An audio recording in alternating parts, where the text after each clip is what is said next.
How to refund purchases on Xbox One.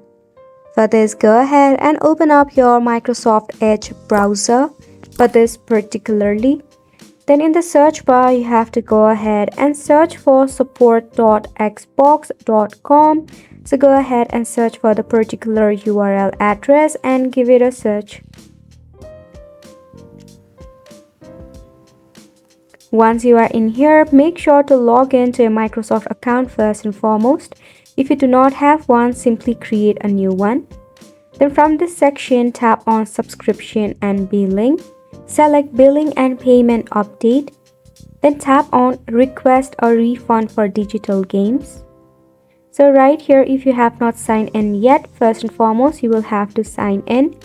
And in here, it will also state some of the criteria that you must follow. Now under request availability, you will find all of your orders that you have purchased. Just tap on any of the purchase item that you want to refund, then tap on request a refund. To check the status of your refund after that, simply tap on refund status and it will let you know if it is processing or it has already been done.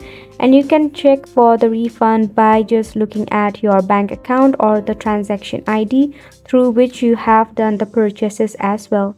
And that's all for how to refund purchases on Xbox One. We hope you found this informative to you and thank you so much for tuning in.